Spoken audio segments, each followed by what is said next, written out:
الحمد لله وكفى وسلام على عباده الذين اصطفى أما بعد أعوذ بالله من الشيطان الرجيم بسم الله الرحمن الرحيم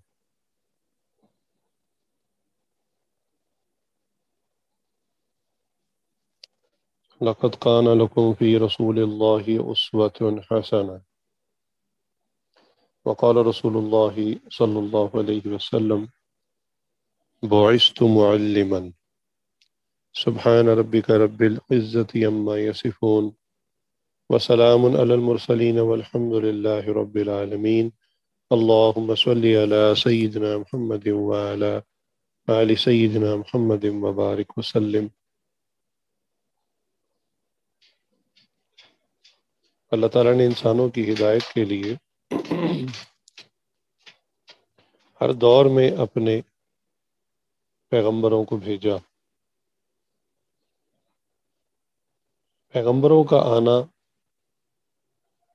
انسانیت کی ہدایت اور ٹیچنگز کے لیے تھا۔ جیسے ایک بچہ جب پیدا ہوتا ہے اس کے پاس کسی قسم کا کوئی نالج نہیں ہوتا، اس کے پیرنٹس اس کو سکھاتے ہیں، پھر کچھ بڑا ہوتا ہے تو اسکول جاتا ہے، اسکول کی پڑھائی مکمل کرنے کے بعد کالج، پھر یونیورسٹی، پھر اس کے بعد وہ معاشرے میں لوگوں سے ملتا جلتا ہے تو اس کے علم میں اور ایکسپیرینسز میں اضافہ ہوتا ہے۔ اسی طرح جیسے کہ یہ دنیاوی تعلیم یا اسکول کی ایجوکیشن انسان اسکول، کالج، یونیورسٹی میں حاصل کرتا ہے، اسی طرح دین کی تعلیم، آخرت کی تعلیم کہ ہمارا خالق کون ہے، ہمارا مالک کون ہے، مرنے کے بعد ہمیں کہاں جانا ہے، ہماری فائنل ڈیسٹنی کیا ہے، یہ چیز سکھانے اور سمجھانے کے لیے اللہ تعالیٰ کے انبیاء کا سلسلہ جاری ہوا۔ چنانچہ جتنے بھی انبیاء ہیں یہ انسانوں کے ٹیچر ہیں، انسانوں کے استاد ہیں۔ خود حضور اکرم صلی اللہ علیہ وآلہ وسلم نے اپنے متعلق فرمایا بعثت معلما، کہ میں ٹیچر بنا کر بھیجا گیا ہوں، استاد بنا کر بھیجا گیا ہوں، معلم بنا کر بھیجا گیا ہوں۔ لیکن آپ اندازہ کیجئے کہ جیسے کسی پروڈکٹ کو دیکھ کر ہم اندازہ کر لیتے ہیں کہ فیکٹری کے اندر کوالٹی پروڈکشن کی کتنی اچھی ہے، اس پروڈکٹ کی فنیشنگ کو دیکھ کر اور اس کے معیار کو دیکھ کے اندازہ ہو جاتا ہے کہ فیکٹری اور فیکٹری میں کام کرنے والے لوگ اچھے اور باقاعدہ اصولوں کے مطابق کام کر رہے ہیں۔ اسی طرح انسان جب کسی پھل کو دیکھتا ہے یا اس کا ذائقہ چکھتا ہے تو اس پھل کو دیکھ کر اس کے درخت کی نسل کا پتہ چلتا ہے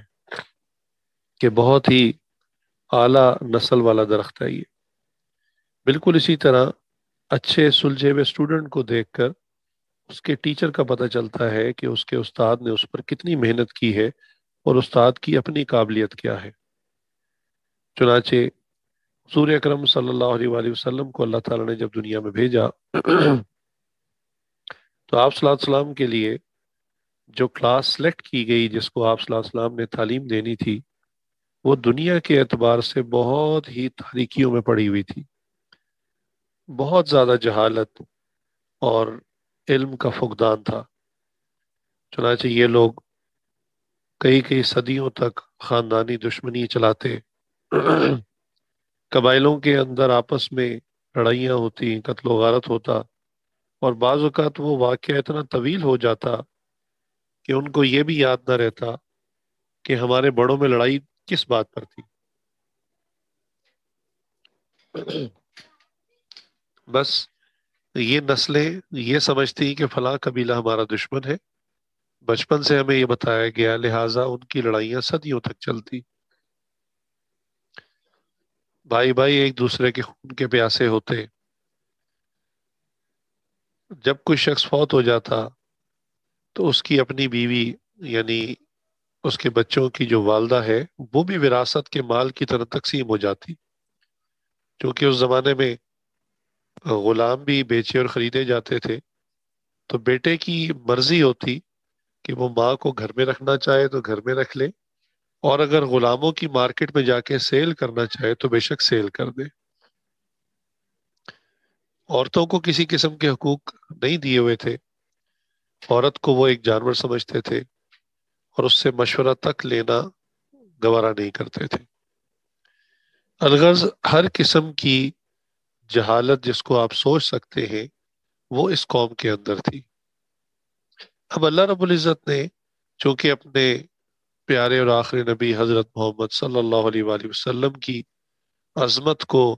اور ان کے علم کو اور ان کی ٹیچنگز کو دنیا پر ظاہر کرنا تھا، اس لیے اللہ رب العزت نے اس طبقے کے اندر حضور صلی اللہ علیہ وسلم کو دنیا میں بھیجا۔ آپ نے دیکھا ہوگا کہ کالج یونیورسٹی کی جو کلاس سب سے زیادہ بگڑی ہوتی ہے اس کو پڑھانے کے لیے کوئی ٹیچر تیار نہیں ہوتا۔ ہر ٹیچر کہتا ہے کہ مجھے اچھے سلجھی ہوئی کلاس دیں، کریم آف دا یونیورسٹی دیں،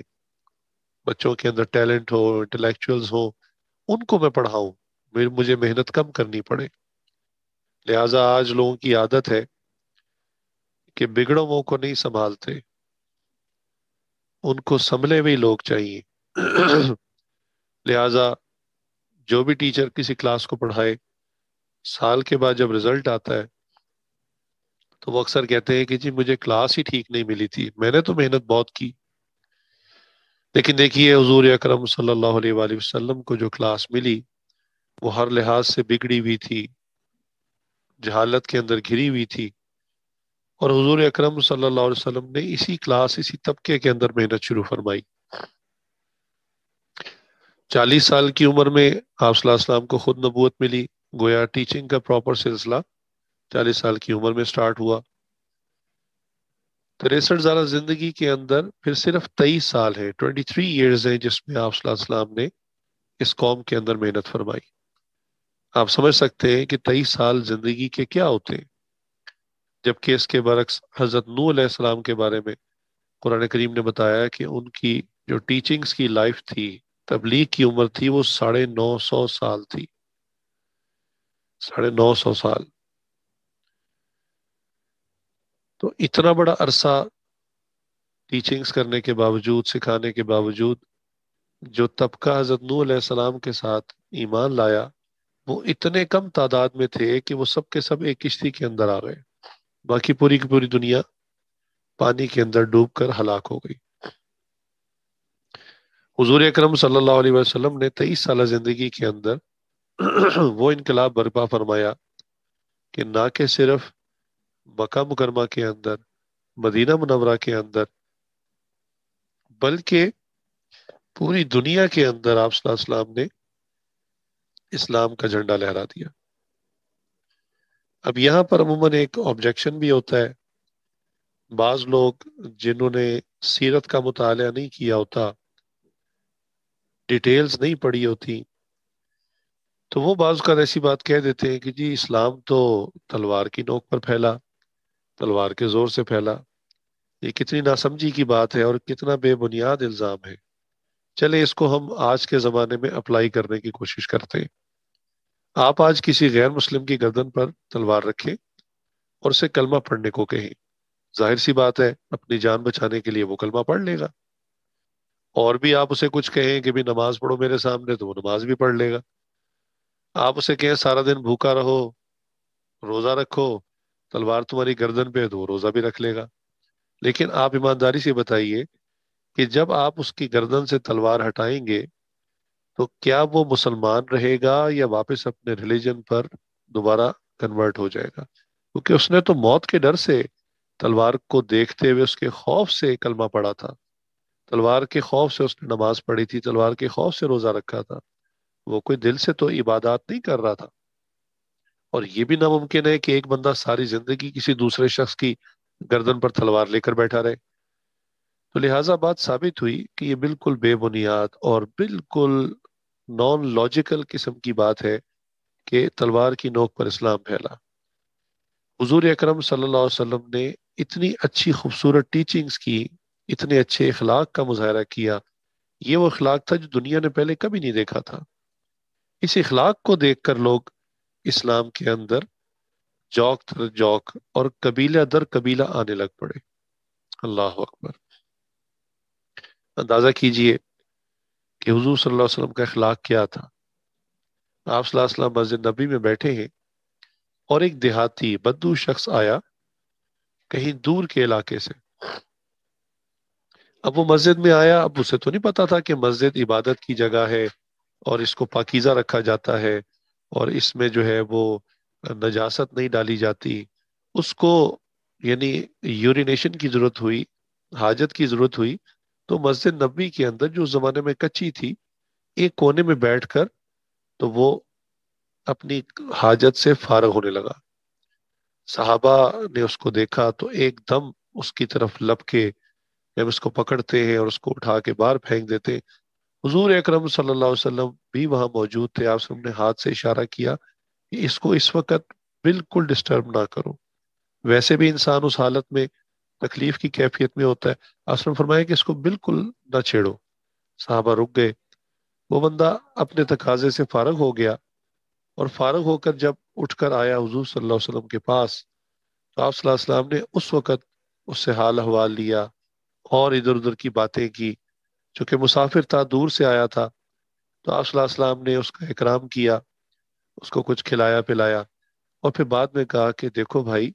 یہ خدا کا گھر ہے، ہم نے اس کو اللہ کے نام کے ساتھ منسوب کر دیا، اور ہم تو یہاں پر نجاست اور گندگی نہیں لاتے، جوتا بھی نہیں لاتے، اور اپنا سر یہاں رکھتے ہیں، تو ایسا کام مسجد کے اندر نہیں کرنا چاہیے۔ اتنے پیار سے سمجھایا کہ وہ بندہ جو ہے وہ اسی وقت اٹھ کر جانے لگا۔ تو آپ صلی اللہ علیہ وسلم نے فرمایا کہ کہاں جا رہے ہو؟ اس نے کہا میں واپس اپنے قبیلے میں جا رہا ہوں۔ تو آپ صلی اللہ علیہ وسلم نے کہا کہ اس کو سواری دو۔ آپ صلی اللہ علیہ وسلم نے، صحابہ نے اس کو سواری دی، رستے کا سامان دیا۔ آپ صلی اللہ علیہ وسلم نے اس کو اپنی چادر تک دی، اتنا اکرام کیا۔ یاد رکھیے یہ وہ شخص ہے جس نے مسجد نبوی کے اندر گندگی ڈالی۔ اس بندے کو تو پکڑ کے جوتے مارنے چاہیے تھے۔ اگر ہم جیسے کوئی ہوتے پھر بے صبرے، تو ہمارا تو صبر کا دامن ہاتھ سے چھوٹ جاتا کہ خدا کے گھر کے اندر آ کے گندگی ڈالی۔ لیکن حضور صلی اللہ علیہ وسلم نے انتہائی صبر، حلم اور محبت کا اظہار کیا، جس کا نتیجہ یہ ہوا کہ وہ بندہ اپنی قوم میں گیا اور قوم میں جا کر زور زور سے آواز لگانے لگا۔ یہ اس زمانے میں عربوں کے اندر رواج تھا کہ جب بھی کوئی اہم خبر ہوتی یا کسی دشمن کے حملے کا خطرہ ہوتا تو مخصوص آوازیں نکالی جاتی جس سے ساری قوم اکٹھی ہو جاتی۔ تو ابھی یہ اپنے قبیلے میں داخل ہوا، اس نے زور زور سے آوازیں نکالنا شروع کر دی، لوگ اکٹھے ہو گئے کہ خیریت ہے، اور اس بندے نے وہاں پر اعلان کیا کہ دیکھو، میں ایک ایسے عجیب ہستی سے، عجیب شخصیت سے مل کے آیا ہوں کہ میں نے ان کی عبادت گاہ کے اندر گندگی ڈال دی، لیکن انہوں نے مجھ پر غصہ نہیں کیا، مجھے مارا نہیں، مجھے قتل نہیں کیا، بلکہ مجھے جو ہے انہوں نے پیار سے سمجھایا، اور پھر اپنی سواری بھی دی، پھر سفر کا سامان بھی دیا، اور یہ دیکھو اپنی چادر بھی دی۔ تو صرف اس ایک واقعے پر، اس بدو شخص کے واپس جانے پر، اپنے گاؤں میں جا کر حضور صلی اللہ علیہ وسلم کے اخلاق کی یہ بات بتانے پر، وہ پورے کا پورا گاؤں آیا اور کلمہ پڑھ کے مسلمان ہو گیا۔ تو دیکھیے، حضور اکرم صلی اللہ علیہ وسلم نے دین اسلام اپنے اخلاق سے پھیلایا ہے، تلوار سے نہیں پھیلایا۔ چنانچہ میرے حضرت کو ایک ایتھیسٹ ملا اور وہ کہنے لگا کہ جی دیکھو، اسلام پھیلانا کون سا مشکل کام ہے؟ تمہارے نبی جو ہیں انہوں نے چند غنڈے بدماش لیے اور تلواروں کی زور پر پوری دنیا میں اسلام پھیلا دیے، اس میں کون سی بڑی بات ہے؟ یہ تو کوئی بھی آج کر سکتا ہے۔ یعنی وہ صحابہ کرام رضوان اللہ علیہ اجمعین کو نعوذ باللہ وہ غنڈے اور بدماش کہہ رہا تھا۔ تو حضرت نے بڑے تحمل سے معاملہ کیا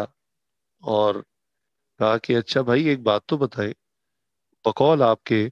کہ حضور صلی اللہ علیہ وسلم نے چند بدماشوں کو یا غنڈوں کا ایک ٹولہ اکٹھا کیا اور اس کے وجہ سے پوری دنیا میں اسلام پھیلا دیا، آپ مجھے اس کا ذرا جواب دے دیں کہ وہ جو پہلا جتھا آپ صلی اللہ علیہ وسلم نے اکٹھا کیا، جس کو آپ غنڈے اور بدماش کہہ رہے ہیں، ان کو آپ صلی اللہ علیہ وسلم نے کون سی تلوار سے اکٹھا کیا؟ وہی غنڈہ بدماش آدمی تو کسی کے کہنے سننے میں نہیں آتا، کسی کی اطاعت فرما برداری نہیں کرتا، بھلا یہ کام ممکن ہے کہ ان لوگوں کو جو ہے حضور صلی اللہ علیہ وسلم اکیلے اپنی تلوار کی نوک سے اپنے آگے لگا لیتے؟ لہٰذا وہ بندہ خاموش ہو گیا اور بالکل لاجواب ہو گیا۔ لہٰذا یہ بات بالکل غلط اور بے بنیاد ہے کہ دین اسلام جو ہے وہ تلوار کی نوک سے پھیلا۔ در حقیقت دین اسلام اخلاق کی جو ہے تلوار سے پھیلا۔ یاد رکھیے کہ زبان کی مٹھاس اس سے بڑھ کر دنیا میں کوئی چیز نہیں ہے، اور زبان کی مٹھاس کے ذریعے ہی لوگ جو ہے وہ فوراً قائل ہو جاتے ہیں، فوراً مطیع ہو جاتے ہیں، فرما بردار ہو جاتے ہیں۔ آپ صلی اللہ علیہ وسلم کی زندگی تو اس قسم کے واقعات سے بھری پڑی ہے، تاہم سمجھانے کے لیے ایک واقعہ اور عرض کرتا ہوں۔ ایک یہودی تھا، اور وہ حضور صلی اللہ علیہ وسلم کی عادات کو اور آپ صلی اللہ علیہ وسلم کے معاملات کو بڑے بغور دیکھ تھا، گویا وہ آپ صلی اللہ علیہ وسلم کو اسٹڈی کر رہا تھا۔ ایک مرتبہ اس نے دیکھا کہ حضور صلی اللہ علیہ وسلم کے خادم خاص حضرت بلال حبشی رضی اللہ تعالیٰ عنہ بڑے پریشان پھر رہے ہیں، تو یہ ان کے پاس گیا اور کہنے لگا کہ آپ پریشان نظر آتے ہیں، خیریت ہے؟ کیا وجہ ہے؟ تو کہنے لگے ہاں، حضور صلی اللہ علیہ وسلم کو جب بھی مال کی ضرورت ہوتی ہے، یعنی کسی کے لیے کوئی ضرورت مند آ جائے اور آپ صلی اللہ علیہ وسلم اس کو کچھ دینا چاہیں اور آپ ان کے پاس نہ ہو، تو آپ صلی اللہ علیہ وسلم قرض پکڑ لیا کرتے ہیں۔ یعنی اخلاق کی یہ بھی انتہا دیکھیے، ہمارے پاس تو جیب میں پیسے ہوں اور کوئی ضرورت مند آ جائے اور ہم اس کو بھی بھگا دیتے ہیں، لیکن حضور صلی اللہ علیہ وسلم کا اخلاق عالی دیکھیے کہ آپ صلی اللہ علیہ وسلم کے پاس کچھ نہیں ہو، کچھ بھی نہ ہوتا، لیکن پھر بھی ضرورت مند آ جاتا اس کو خالی ہاتھ نہ بھیجتے، خود قرضہ پکڑ لیتے اور اس کی ضرورت کو پورا کر دیتے۔ تو بلال حبشی رضی اللہ کہنے لگے کہ حضور صلی اللہ علیہ وسلم کو جب بھی مال کی ضرورت ہوتی ہے میں کسی نہ کسی سے قرضہ پکڑ لیتا ہوں، لیکن اس وقت مجھے سمجھ نہیں آ رہا کہ میں کس سے قرض پکڑوں۔ تو وہ یہودی مالدار تھا، اس نے کہا کہیں جانے کی کیا ضرورت ہے، تم مجھ سے قرضہ پکڑ لو اور جب دل کرے گا واپس کر دینا۔ لہٰذا اس یہودی نے اپنا مال دیا حضور صلی اللہ علیہ وسلم کے لیے، اور تاریخ بھی طے کر لی کہ جی فلاں تاریخ تک آپ مجھے واپس کر دیں۔ تاہم بلال حبشی رضی اللہ وہ قرضہ لے کے چلے گئے۔ اب ذرا اندازہ کیجئے کہ جس تاریخ کو قرضہ واپس کرنا تھا، اس تاریخ سے چند دن پہلے وہ یہودی بڑے غصے کے اندر آیا۔ حضور اکرم صلی اللہ علیہ وسلم جو ہے ایک جگہ پر تشریف فرما تھے، اور آپ صلی اللہ علیہ وسلم کے ساتھ دوسرے صحابہ بھی بیٹھے ہوئے تھے۔ تو اس شخص نے آتے ہی انتہائی بدتمیزی اور غصے کے ساتھ بات کرنا شروع کر دی، حضور صلی اللہ علیہ وسلم کا برا بھلا کہنا شروع کر دی، یعنی تانے دینے شروع کر دیے، اور یہ کہنا شروع کر دیا کہ تم قریشی لوگ ہوتے ہی ایسے ہو، تمہارے خاندان میں یہ عادت ہے، تم لوگوں کے پیسے کھا جاتے ہو، قرضہ واپس نہیں کرتے، الغرض جو برا بھلا وہ کہہ سکتا تھا اس نے کہنا شروع کر دیا۔ اب صحابہ ساتھ بیٹھے اور حیران ہے کہ یہ شخص کتنی جرت سے بول رہا ہے، اور اس کو حیا ہی نہیں آ رہی، خیال ہی نہیں آ رہا کہ یہ پیغمبر اسلام ہے اور ہم ساتھ بیٹھے ہیں، اور اس کے باوجود یہ بولتا چلا جا رہا ہے۔ اب اندازہ کیجئے اسی مجلس میں حضرت عمر رضی اللہ تعالیٰ عنہ بھی بیٹھے تھے۔ اب عمر رضی اللہ کی حالت عجیب، ان کا چہرہ غصے سے لال، اور ہاتھ بار بار تلوار کی طرف جاتا تھا کہ میں اس یہودی کی گردن اڑا دوں، اس کی جرت کیسے ہوئی کہ میں یہاں بیٹھا ہوا ہوں اور میرے سامنے میرے نبی کو بولتا جا رہا ہے۔ لیکن عجیب بات کہ صحابہ کی حالت تو عجیب تھی اور غصے سے لال پیلے ہو رہے تھے، لیکن حضور صلی اللہ علیہ وسلم کے چہرے پر ایک مسکراہٹ سی تھی۔ آپ صلی اللہ علیہ وسلم بہت تحمل سے اس کی بات سن رہے تھے۔ لہٰذا جب اس نے دیکھا کہ میری اتنی کڑوی کسیلی باتوں کا بھی ان پہ کوئی اثر نہیں ہو رہا اور یہ تو مسکراتے چہرے سے مجھے دیکھ رہے، تو اس نے اپنی چادر کا، جیسے وہ رسی بناتے ہیں، اس نے اپنی چادر کو رسی کی طرح بنایا، آپ صلی اللہ علیہ وسلم کی مبارک گردن میں ڈالا اور کھینچنا شروع کیا، اور جیسے انسان کسی کو جو ہے گھسیٹتا ہے، کھینچتا ہے، دھکے دیتا ہے، اس طرح کہنے لگا کہ تم میرے پیسے بتاؤ کب واپس کرو گے۔ اب عمر رضی اللہ کی برداشت ختم ہو گئی، وہ کھڑے ہو گئے اور انہوں نے کہا اے اللہ کے دشمن، تجھے یہ بھی حیا نہیں آتی کہ یہ اللہ کے نبی ہیں، نبی آخر زماں ہیں، اور ہم ان کے ساتھ ہی یہاں بیٹھے ہیں اور میں موجود ہوں، اور میری موجودگی میں تو یہ حرکت کر رہا ہے میرے نبی کے ساتھ، لہٰذا انہوں نے تلوار نکال لی۔ تو جیسی تلوار نکالی تو آپ صلی اللہ علیہ وسلم نے فرمایا کہ عمر ٹھہر جاؤ، بھئی دیکھو میں نے اس سے قرض لیا تھا اور ابھی قرض کی واپسی میں چند دن باقی ہے، لیکن تمہیں چاہیے تھا کہ تم مجھے تلقین کرتے کہ یا رسول اللہ، اس بھائی نے آپ کو قرضہ دیا، اس کو اب ضرورت پڑ گئی ہے، آپ اس کا قرضہ جلدی واپس کر دیں۔ اور آپ اس بھائی کو یہ ہدایت دیتے، تلقین کرتے کہ بھائی آپ قرضہ واپس مانگنے میں کچھ نرمی کا معاملہ کر لیں، آپ کو چاہیے تھا ہم دونوں کو سمجھاتے، نہ کہ آپ تلوار نکال لیتے۔ اللہ اکبر! جب یہ بات سنی اور اس نے دیکھا کہ حضور اتنے پرسکون ہیں، اور اس وقت میں بھی کہ جب میں اتنی بدتمیزی کر چکا ہوں، اتنا غصہ دکھا چکا ہوں، پھر بھی آپ صلی اللہ علیہ وسلم انتہائی پیار اور شفقت سے بات سمجھا رہے ہیں، وہ اسی وقت منہ میں گر گیا، اس نے کلمہ پڑھا لا الہ الا اللہ محمد رسول اللہ۔ تو اب سارا معاملہ عجیب ہو گیا، سب حیران ہو گئے کہ ابھی تو یہ اتنا غصہ دکھا رہا تھا اور اتنی آنکھیں چڑھا رہا تھا اور کہتا تھا میرا پیسہ واپس نہیں کرتے، اور اب ایک دم اس نے کلمہ پڑھ لیا۔ پھر اس یہودی نے اصل بات سے پردہ ہٹایا، اس نے کہا کہ دیکھیں ہماری کتابوں کے اندر نبی آخر زمان حضرت محمد صلی اللہ علیہ وسلم کی تمام نشانیاں لکھی ہوئی ہیں، یقیناً اس میں تصویر تو نہیں ہے، لیکن آپ صلی اللہ علیہ وسلم کے تمام فیچرز لکھے ہوئے ہیں، بتایا کہ آپ صلی اللہ علیہ وسلم میں کیا کیا چیزیں، کیا کیا صفات ہوں گی، کیا کیا عالی اخلاق ہوں گے۔ وہاں میں نے کتاب میں ایک بات پڑھی کہ نبی آخر زمان کو اپنے غصے پر بہت کنٹرول اور بہت تحمل ہوگا، لہٰذا میں باقی نشانیاں تو آپ صلی اللہ علیہ وسلم کی دیکھ چکا تھا، لیکن یہ غصے والی نشانی دیکھنا باقی تھی۔ میں سوچتا رہا کہ کیا ایسا معاملہ کروں کہ جس میں آپ کو غصہ دلا دوں، آپ کو سیکھ پا کر دوں، مجھے پتہ چل جائے کہ کیا واقعی آخری نبی ہے یا نہیں ہے۔ لہٰذا مجھے ایک دن بلال تعالیٰ اس طرح پریشان نظر آئے اور مجھے پتہ چلا قرضے کی ضرورت ہے، تو میں نے کہا لو میرا کام ہو گیا، میں قرضہ دوں گا اور اصل تاریخ سے چند دن پہلے آ کے مطالبہ کر دوں گا۔ تو ظاہر سی بات ہے ہر آدمی غصہ میں آ جاتا ہے کہ ابھی تو وعدے کے مطابق چند دن باقی ہے، ابھی تم کیوں آگے مطالبہ کرنے؟ لیکن آپ صلی اللہ علیہ وسلم نے انتہائی تحمل کے ساتھ، صبر کے ساتھ اور پیار کے ساتھ اس سارے معاملے کو ہینڈل کیا، لہٰذا میں نے فوراً میرے دل نے گواہی دی کہ واقعی ہماری کتابوں میں جس نبی آخری زمان کا ذکر ہے وہ آپ صلی اللہ علیہ وسلم ہی ہے۔ اس لیے میں نے کلمہ پڑھا اور میں مسلمان ہو گیا۔ تو دیکھیے آپ صلی اللہ علیہ وسلم جو ہے وہ ہر لحاظ سے بہترین استاد ہیں، بہترین ٹیچر ہیں۔ ہمارے یہاں عام طور پہ جو بندہ کسی سبجیکٹ کے اندر جو ہے وہ ٹاپ کر جائے، پی ایچ ڈی کر جائے، تو لوگ اس کو بڑی عزت کی نگاہ سے دیکھتے ہیں کہ جی اس نے فلاں سبجیکٹ میں پی ایچ ڈی کی ہوئی ہے، یہ فلاں سبجیکٹ کا پروفیسر کہلاتا ہے۔ اور اگر کوئی بندہ دو ڈفرینٹ سبجیکٹس میں پی ایچ ڈی کر لے تو لوگ وہ بڑا انٹلیکچوئل ہوتا ہے، بڑا غیر معمولی ہوتا ہے، اور دور دور تک اس کا چرچا جاتا ہے۔ اور اگر کوئی بندہ تین سبجیکٹس میں کر لے تو اس کے جانے پر تو لوگ اٹھ کر کھڑے ہو جاتے ہیں اس کی تعظیم میں کہ یہ تو تین ڈفرینٹ سبجیکٹس کے اندر ایکسپرٹیز حاصل کر چکا۔ ذرا اندازہ کیجئے کہ حضور اکرم صلی اللہ علیہ وآلہ وسلم کی دنیا کا کون سا وہ سبجیکٹ ہے جس میں ایکسپرٹیز نہیں تھی۔ اللہ! آپ صلی اللہ علیہ وسلم کی ابتدائی زندگی کے اندر جب آپ صلی اللہ علیہ وسلم کے پاس مال نہیں تھا تو حضرت خدیجہ الکبریٰ رضی اللہ عنہا کا تجارتی قافلہ آپ صلی اللہ علیہ وسلم لے کے گئے۔ ایک ایگریمنٹ تھا کہ میں آپ کا مال وہاں جا کے سیل کروں گا اور اس میں جو پروفٹ آئے گا ہم اس کو ایک ریشو کے مطابق تقسیم کر لیں گے۔ تو آپ صلی اللہ علیہ وسلم ایک تاجر کے طور پر، ایک بزنس مین کے طور پر وہ قافلہ لے کر گئے، اور آپ صلی اللہ علیہ وسلم نے اتنے اچھے طریقے سے ڈیل کی، حالانکہ تجارتی قافلے تو ہمیشہ ہی جایا کرتے تھے، لیکن اتنے اچھے طریقے سے ڈیل کی کہ اپنی چیز کا فالٹ خود بتایا، خود عیب بتایا۔ لوگ حیران ہو کے دیکھتے کہ یہ نوجوان کیسا عجیب ہے، تاجر تو اپنی چیز کا فالٹ چھپاتا ہے، اپنی چیز کا عیب چھپاتا ہے، اور یہ خود بتا رہا ہے۔ اسی طرح چیز کی قیمت بہت زیادہ نہ رکھتے، مناسب منافع رکھتے، تو لوگ ان کا قافلہ جو اس کا سامان فوراً خرید لیتے۔ اسی طرح چند مرتبہ آپ صلی اللہ علیہ وسلم جب وہ تجارتی قافلہ لے کر گئے اور منافع ٹھیک ٹھاک ہوا، حضرت خدیجہ الکبریٰ رضی اللہ عنہا چاہتی تھی کہ ان کو کوئی اچھا نیک انسان ملے، نیک سیرت بندہ ملے، اور وہ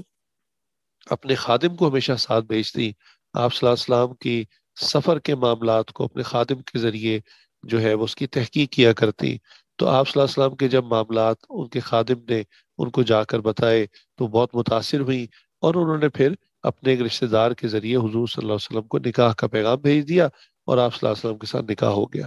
تو دیکھیے آپ صلی اللہ علیہ وسلم نے اگر شادی کی یا نکاح فرمایا تو نکاح کے اندر جو تعلیمات دی کہ گھر کے اندر جو ہے تم نے بیوی کے ساتھ کتنے اچھے اخلاق کے ساتھ رہنا ہے، اور جو ہے آپ صلی اللہ علیہ وسلم ایک والد تھے، بچوں کے ساتھ کیسے معاملہ کرنا ہے، نواسوں کے ساتھ کیسے معاملہ کرنا ہے۔ اللہ اکبر! آپ صلی اللہ علیہ وسلم کا ایک عجیب واقعہ یاد آ گیا کہ ایک مرتبہ آپ صلی اللہ علیہ وسلم عید کی نماز پڑھانے کے لیے گھر سے تیار ہو کر نکلے۔ آپ صلی اللہ علیہ وسلم گلی میں سے گزر رہے تھے کہ راستے میں دیکھا کہ کچھ بچے جو ہیں وہ تیار ہیں اور عید کی نماز کے لیے ریڈی ہیں، جیسے نہائے دھوئے ہوتے ہیں، اچھے کپڑے پہنے ہوتے ہیں، اور ایک بچہ بیٹھا جو ہے وہ رو رہا ہے، اس کے پاس نہ اچھے کپڑے ہیں اور برا حال ہے۔ تو آپ نے پوچھا کہ بھئی بیٹا تم کیوں رو رہے ہو؟ اس نے کہا کہ میں یتیم ہوں، میرے والد دنیا میں نہیں ہے، تو اس لیے جو ہے مجھے نہ کسی نے اچھے کپڑے پہنائے، نہ کسی نے نہلایا دھلایا۔ تو بچہ اس بات پر رو رہا تھا۔ آپ صلی اللہ علیہ وسلم نے اس بچے کو اٹھایا اور واپس گھر کی طرف تشریف لے گئے، اور وہاں جا کے جو ہے وہ کہا اپنی اہلیہ سے کہ اس کو نہلا دو، دھلا دو، کنگھی کر دو، آنکھوں میں سرما لگا دو، اور اس کو جو ہے حضرت حسن حسین زہرا کا جوڑا پڑا ہوا تھا، بچہ اسی ایج کا تھا، فرمایا کہ اس کو ان کا جوڑا نیا پہنا دو۔ لہٰذا اس بچے کو وہ جوڑا پہنا دیا گیا، تیار کر دیا گیا۔ اس کے بعد جب آپ صلی اللہ علیہ وسلم گھر سے نکلے تو اب اس بچے کو اس کی انگلی نہیں پکڑی، بلکہ آپ صلی اللہ علیہ وسلم نے اس کو اٹھایا اور اپنے کندھے پر بٹھا لیا۔ اللہ اکبر! اب جب آپ صلی اللہ علیہ وسلم ان گلیوں سے گزر رہے تھے تو ہر بندہ حیران ہو کر دیکھ رہا تھا کہ یہ بچہ کتنا خوش نصیب ہے، بظاہر تو یہ یتیم ہے لیکن آپ صلی اللہ علیہ وسلم نے اس کو کندھے پہ بٹھایا ہوا ہے۔ حتیٰ کہ بچے باتیں کرنے لگے، چند بچوں نے تو یہ تک کہہ دیا کاش میں بھی یتیم ہوتا، آپ صلی اللہ علیہ وسلم آج مجھے بھی کندھے پہ بٹھاتے۔ تو آپ صلی اللہ علیہ وسلم کو جس زاویے سے بھی ہم دیکھتے ہیں، آپ صلی اللہ علیہ وسلم بہترین ٹیچر ہیں، بہترین معلم ہیں، ہر چیز میں انہوں نے بہترین ہمیں تعلیمات دی۔ حتیٰ کہ جنگ کا موقع جس میں انتہائی جو ہے وہ ریج ہوتا ہے، غصہ ہوتا ہے، دشمن کے ساتھ مقابلہ ہوتا ہے، اس کے اندر بھی آپ صلی اللہ علیہ وسلم کی عجیب تعلیمات ہیں۔ آپ صلی اللہ علیہ وسلم نے جنگوں سے پہلے اپنے سپہ سالاروں کو کہا کہ دیکھو یاد رکھو، جو تم سے مقابلے کے لیے نکلے، یعنی جو سولجر ہو، سپاہی ہو، صرف اس سے مقابلہ کرنا ہے۔ جو گھروں کے اندر بیٹھے عام نوجوان، بوڑھے، بچے، عورتیں ہیں، ان کو نقصان نہیں دینا۔ وہاں کی جو سول آبادی ہے اس کو تم نے ڈسٹرب نہیں کرنا۔ صرف جو مقابلہ کرنے کے لیے تمہارے سامنے آ جائے تو اس کو بھی پہلے وارننگ دینی ہے کہ وہ سرنڈر کر دے۔ اگر وہ سرنڈر نہ کرے تو تم اس کے بعد اس سے مقابلہ کرنا۔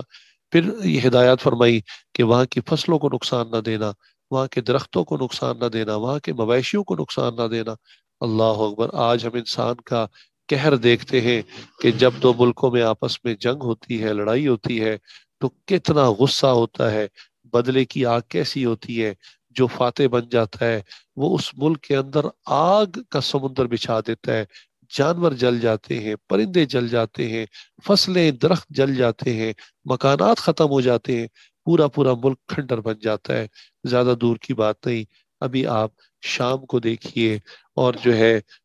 فلسطین کے اندر دیکھیے کیا معاملات ہے۔ ہمارے پڑوس میں افغانستان ملک کا دیکھیے کیا حال ہوا، لہٰذا وہ ملک کھنڈر بنا دیے گئے، اور تباہ اور بربادی اور بمباری کے ذریعے وہاں پر آگ جو ہے اس کے سمندر اور دریا بہا دیے گئے، انسان جو ہے وہ جل گئے، ان کی باڈیز تک نہ ملی، یعنی اتنا برا حال کیا۔ اور یہودیوں کے بارے میں مشہور ہے کہ اسرائیل کی فوج جہاں بھی کہیں جاتی ہے تو پہلے وہاں قتل و غارت کرتی ہے، اور عورتوں کے ساتھ زیادتی کرتی ہے، بوڑھوں کو تکلیف دے دے کے مارتی ہے، بچوں کو ذبح کر دیتی ہے تاکہ ان کی نیکسٹ جنریشن جو ہے وہ بڑی ہو کر ہمارا مقابلہ نہ کر سکے، ہم سے بدلہ نہ لے سکے۔ اور تو اور جب اس علاقے کو چھوڑتی ہے تو جانے سے پہلے اکثر اس علاقے کے پانی اور کنویں کے اندر سائنائڈ ڈال دیتی ہے، زہر ڈال دیتی ہے، تاکہ بعد میں بھی کوئی اگر جو ہے ہمارے جانے کے بعد پانی پیے تو وہ بھی اس زہریلے پانی کی وجہ سے مر جائے۔ آپ جانتے ہیں کہ ایٹامک بام دنیا میں واحد ایک ملک نے چلایا، اور جاپان کے خلاف چلایا، 2 شہروں کے اوپر گرائے۔ آج تک بچے وہاں پر جو پیدا ہوتے ہیں وہ ڈسیبلڈ ہوتے ہیں، وہ کرپلڈ ہوتے ہیں، ان کے اندر ابھی تک جو ہے اس ریڈیشن کے اثرات ہوتے ہیں۔ اللہ اکبر! حضور صلی اللہ علیہ وسلم اپنے ساتھیوں کو کہہ رہے ہیں کہ دیکھو کسی جگہ پر جاؤ گے تو ہمارے جو ایگریمنٹس ہوئے ہیں وہاں پر لوگوں کے ساتھ اس کا تم خیال رکھنا، اور عورتوں بچوں کا خیال رکھنا، بوڑھوں کا خیال رکھنا، سول آبادی کا خیال رکھنا، سویلینز کو کچھ نہ کہنا، صرف جو ان کے سولجرز ہو تمہارے مقابلے کے لیے تمہارے سامنے، صرف ان کے ساتھ مقابلہ کرنا۔ تو الغرض ہم اگر علم کے اندر دیکھتے ہیں، آپ صلی اللہ علیہ وسلم نے اپنی وحی کے ذریعے جو آسمانی گائیڈنس تھی اس کے ذریعے آپ صلی اللہ علیہ وسلم نے کیا خوبصورت ہمیں دین عطا فرمایا۔ گھروں کے چھوٹے چھوٹے مسئلے، گھروں کے جھگڑے کیسے حل ہو سکتے ہیں آپ صلی اللہ علیہ وسلم نے ہمیں سکھایا۔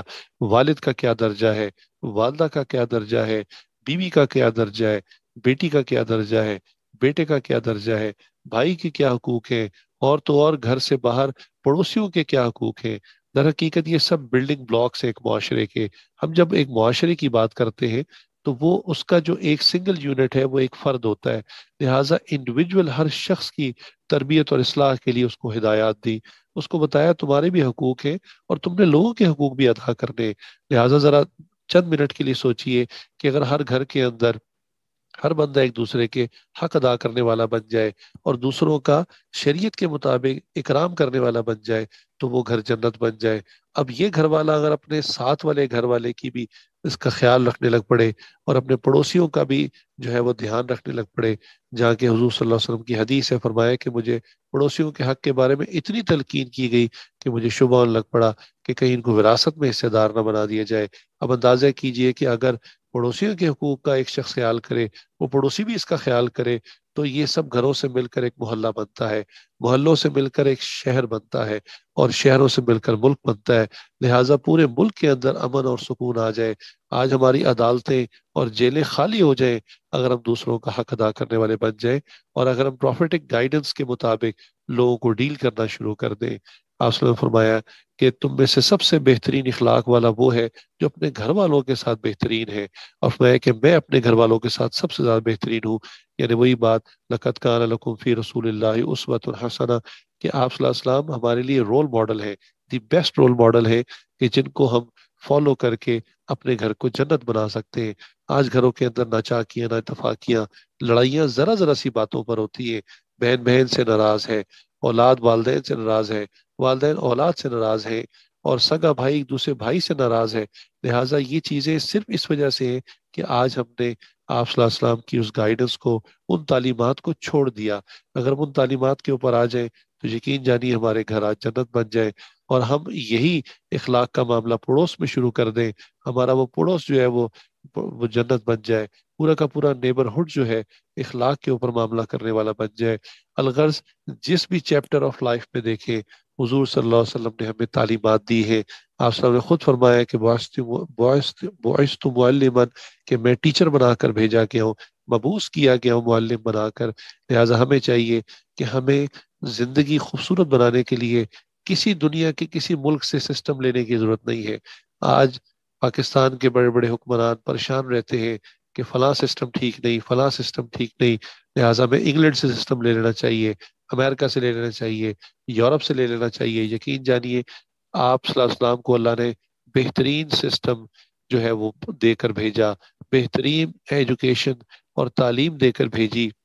ہمیں صرف اتنا کرنا ہے کہ اس تعلیم کے اوپر عمل کرنا ہے۔ ہم بچپن سے پیدائشی مسلمان ہیں، لیکن ہم نے حضور صلی اللہ علیہ وسلم کی تعلیمات کو فالو نہیں کیا۔ ہم ایسے معاشرے میں رہتے ہیں کہ آنکھ کھولتے ہی ایک عجیب سسٹم ہے جس کے اندر ہم لگ جاتے ہیں، اور اکثر بوڑھے ہونے تک اسی سسٹم میں پھنسے رہتے ہیں۔ اکثر بڑھاپے میں جا کے خیال آتا ہے کہ ہمیں تو کچھ اور کرنا تھا، ہمارے پیارے نبی صلی اللہ علیہ وسلم نے تو ہمیں کوئی اور تعلیمات دی تھی، میں کہاں چلتا رہا، کس سسٹم میں اپنی لائف گزارتا رہا۔ اس وقت جا کے اکثر خیال آتا ہے، اکثر کو اس وقت بھی خیال نہیں آتا۔ لہٰذا بچہ پیدا ہوتا ہے، ساتھ ہی سکولنگ سسٹم شروع ہو جاتا ہے، کے جی پریپ شروع ہو جاتی ہے، پھر میٹرک تک اس کو ویسے ہی ہوش نہیں ہوتی۔ اس کے بعد وہ اپنا کیریئر ڈیولپ کرنے کے لیے پھر کسی اچھے کالج میں، پھر کسی یونیورسٹی میں، الغرض وہ ایسے سسٹم میں لگ جاتا ہے کہ اس کو حضور صلی اللہ علیہ وسلم کی جو اخلاقی تعلیمات تھی ان کو سیکھنے کا موقع ہی نہیں ملتا۔ ہمارے اس ایجوکیشن کے سسٹم میں بہت افسوس سے کہنا پڑ رہا ہے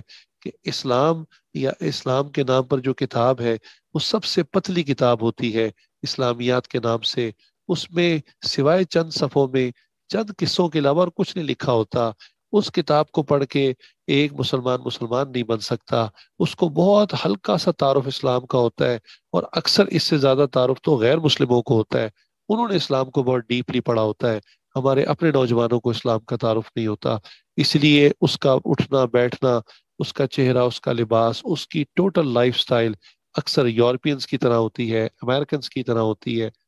اور اس کی زندگی میں کہیں بھی حضور صلی اللہ علیہ وسلم کے اخلاق، حضور صلی اللہ علیہ وسلم والی عادات ہرگز نہیں ہوتی۔ لہٰذا یہاں پر ہم لیک کرتے ہیں، ہمارا وہی حال ہے کہ اگر ہم کسی یونیورسٹی میں داخلہ لیں، انجینئرنگ یونیورسٹی میں داخلہ لیں، اور سارا سیمسٹر جو ہے میڈیکل کا کورس پڑھتے رہیں، تو اب آپ ایمانداری سے بتائیے کہ وہ اسٹوڈنٹ جس نے انجینئرنگ یونیورسٹی میں داخلہ لیا اور سلیبس جو ہے وہ میڈیکل کا پڑھتا رہا، بتائیے کیا وہ امتحان کے وقت میں پاس ہوگا؟ ہرگز نہیں ہوگا۔ ہمارا بھی یہ حال ہے کہ جو سلیبس اللہ تعالیٰ نے آسمانوں سے دے کر حضور صلی اللہ علیہ وسلم کو بھیجا تھا، آج ہم نے اس کو بالکل کھول کے دیکھا ہی نہیں، پڑھا ہی نہیں، اور ہم سارا وقت دوسرا سلیبس پڑھتے رہے، اس کے بعد پھر بھی ہم اپنے آپ کو مسلمان کہتے ہیں۔ بہرحال ابھی وقت ہے کہ انسان جو ہے وہ ریپینٹ کرے، توبہ کرے، استغفار کرے اپنی اس غلطی پر جو اللہ تعالیٰ سے وہ کرتا رہا ہے، حضور صلی اللہ علیہ وسلم سے منہ پھیرے رکھا ہے، اب اس پہ توبہ استغفار کرے، اور اب ٹائم ہے، اب وقت ہے کہ وہ اپنا رخ پھیر کر دوبارہ حضور صلی اللہ علیہ وسلم کی تعلیمات کو سیکھنا شروع کرے، اس کو حاصل کرنا شروع کرے۔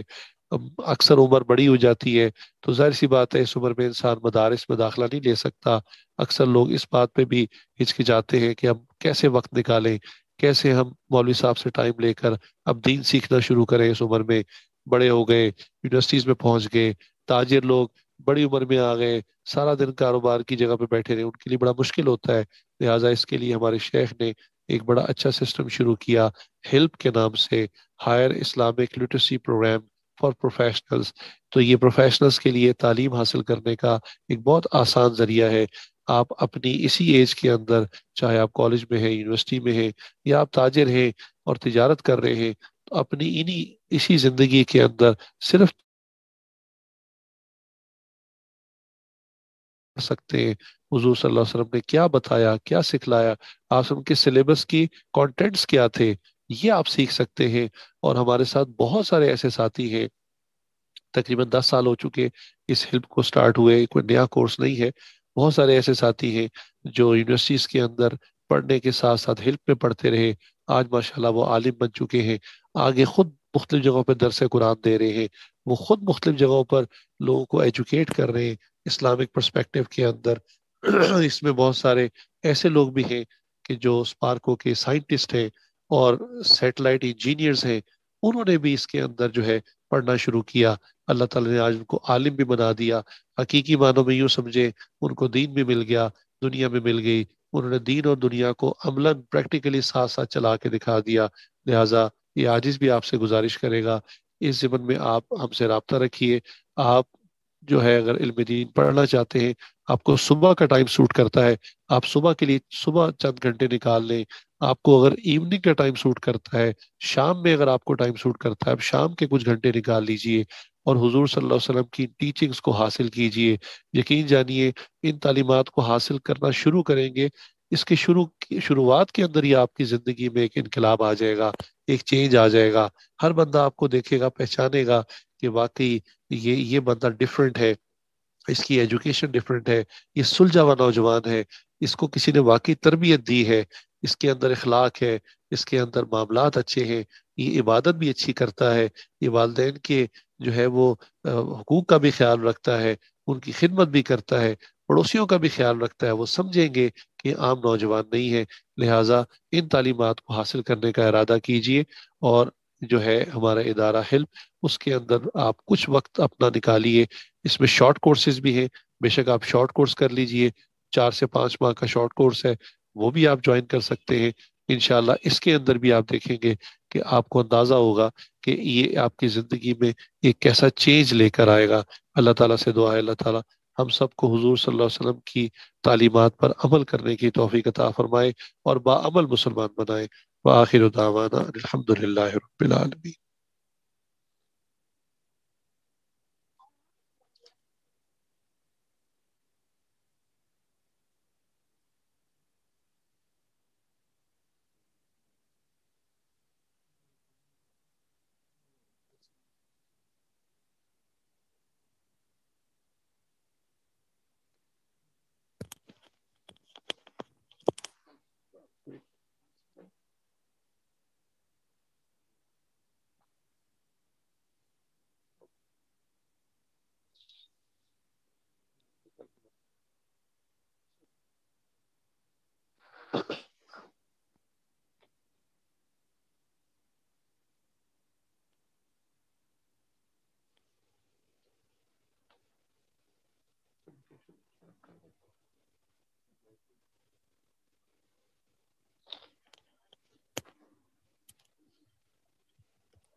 جی یہ کوشچن کیا گیا ہے کہ مارننگ سیشن کہاں ہے اور کتنے بجے ہوگا.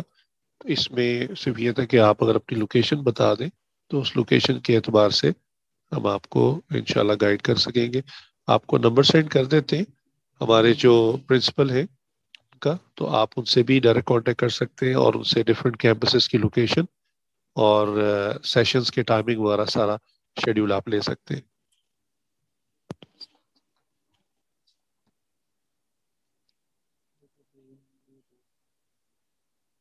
سب باقی بھی دیکھیں.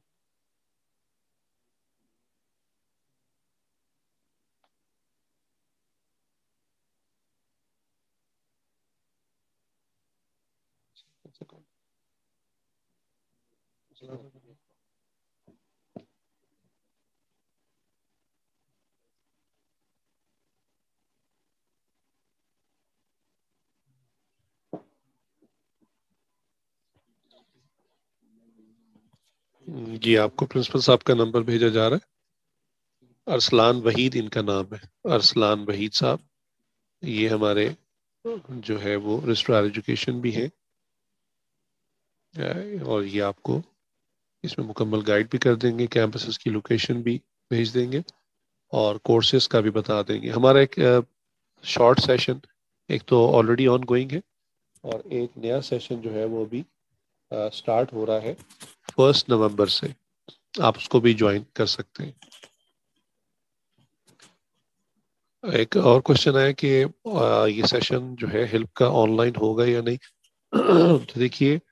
اس وقت ہم اس کو آن لائن نہیں کر رہے, اور اس کی کچھ وجوہات ہیں. ہم نے اس میں پریکٹیکلی دیکھا ہے کہ جب آپ کیمپس میں آ کے پڑھتے ہیں, باقاعدہ ٹیچر کے سامنے بیٹھ کے پڑھتے ہیں, تو اس میں آپ کی اٹینڈنس بھی بہتر ہوتی ہے. آپ کی جو سمجھنے کی صلاحیت ہے, ٹیچر کی بات کو سمجھنا, فیس ایکسپریشن دیکھ کر, وہ ایک بالکل اس کا ایکسپیرینس ڈفرینٹ ہوتا ہے. آن لائن کلاسز آپ کو پتا ہے یونیورسٹیز کی بھی جو ہو رہی ہیں, ان میں بھی کوئی اتنے فروٹفل ریزلٹس نہیں آ رہے. ہم نے آن لائن سٹارٹ کیا تھا, لیکن یہی چیز دیکھ کے کہ اصل جو چیز سیکھنے والی ہے, اگر وہ انسان نہ سیکھ سکے تو پھر اس آن لائن سیشن کا کیا فائدہ. تو اس وقت فی الحال ہم آن لائن کلاسز نہیں کر رہے, آن کیمپسز پڑھائی ہو رہی ہے. اور ہمارے ڈفرینٹ کیمپسز ہیں, جیسے ٹی ایچ اے ڈیفینس میں کیمپس ہے, ریونیو سوسائٹی میں کبھی ہمارا ریسنٹ کیمپس اوپن ہوا ہے. اسی طرح ٹھوکر نیاز بیگ کے پاس جو ہے علی ٹاؤن, وہاں پر ہمارا کیمپس ہے. والٹن میں کیمپس ہے, بحریہ ٹاؤن میں کیمپس ہے. اس کے علاوہ بھی کچھ کیمپسز ہیں, تو وہ تو اگر آپ کی تھوڑی سی لوکیشن کا آئیڈیا ہو جائے گا تو انشاءاللہ اس کے مطابق جو بھی نیئرسٹ آپ کا اسپاٹ ہوگا ہم آپ کو بتا دیں گے.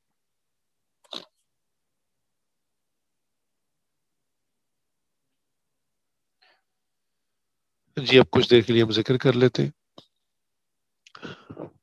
سب سے پہلے ہم کلمے کا ذکر کریں گے, لا الہ الا اللہ,